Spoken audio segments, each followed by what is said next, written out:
All right, so this is for Adara Diego. I'm sorry if I screw up your name.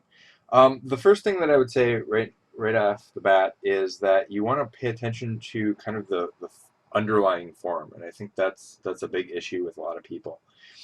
The first thing is just kind of drawing out your idea, and I get you're trying to do a little bit of stylized idea, but think about the underlying form here.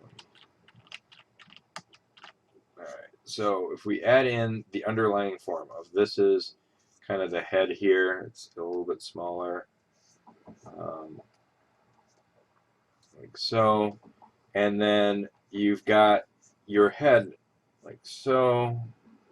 This looks good, and the form is okay. So then the problem that I see right off the bat is that the neck is really stretched vertical. And you have to realize that when you look at a profile of a person, that the head and the torso and the neck is actually something like this. It kind of leans forward, and even if you get a bigger torso in here and things like that, it's got a little bit more forward lean. When you put it up like this, you can see that it's more of that surprised look. It doesn't feel natural. It's like you're taken aback, and it's almost like it's forced. So the first thing that I would do is I would bend the neck forward, probably pushing that forward a little bit. The other thing is building up your form. Um, and I'm going to start from, we're just going to grab this and move it over to kind of build that form.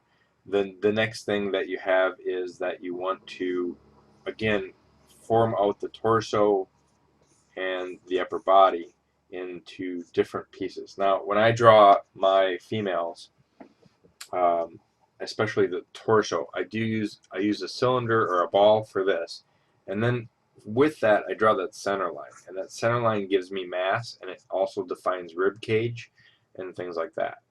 Now, on top of that, the next thing is your kind of how your spine is. So what I would do for the base here is kind of move it over. So I put a bell, like a dome or a half circle, or I usually do kind of a hip bell type of thing like this, like a half cylinder, and then with a V in it. So that shows me kind of the front and back of the hips, which you've got the right idea, but the problem is you have to realize that this here goes backwards. So it kind of zooms the female pelvis. Um, so if this is your hip, the female pelvis is kind of angled more like a jelly bean, whereas the male pelvis has a little bit more forward aspect to it. So it's just different forms of that aspect.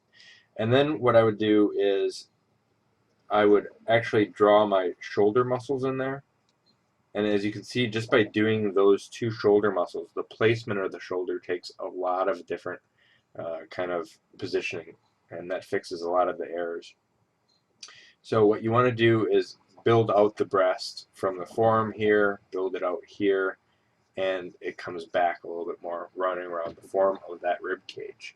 And then your wrists or your bicep and shoulder, this now kind of links together like so, and it makes much more sense. So you can kind of build the shoulder muscle up into that, and then use foreshortening.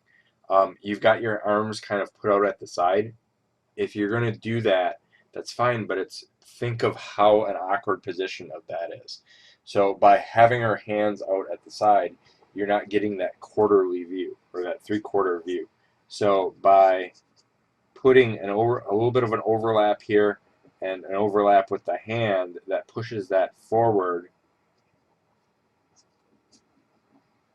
like so.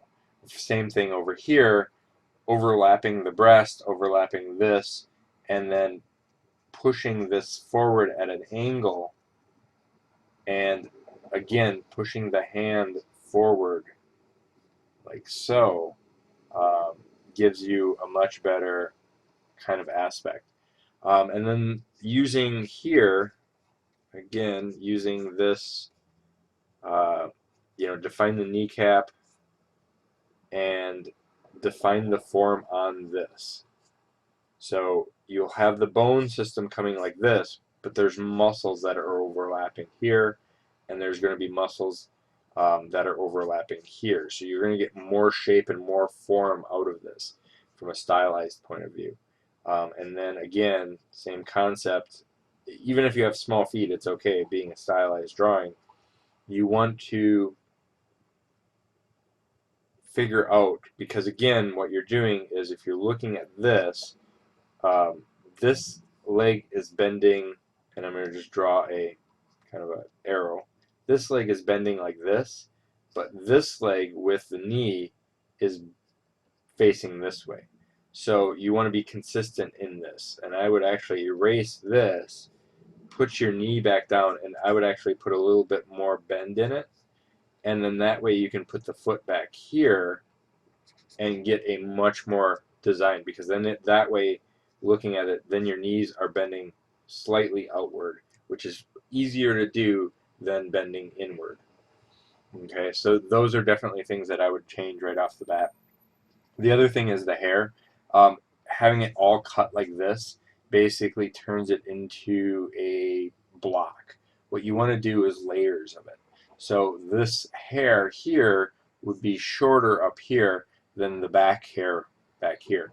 So it would kind of flow almost like this. And you want layers of effects, and that's going to kind of help you give you that idea of form and value in there.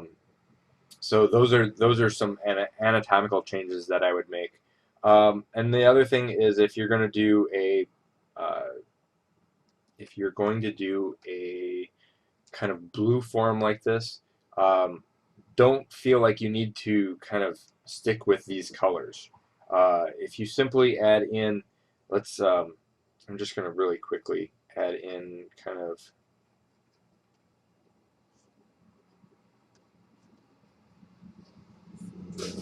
something like this really quick. And do you see how just by adding in a little bit more of that anatomy, it's going to shape things out and be consistent, because right now you've got shape on this backside, but you have none of that shape on the arm and on the hand. So think more about the form of the value, especially since the breast here has got a bigger shadow on it. You want to also be consistent with the breast there. So those are definitely things that you want to pay attention to. All right?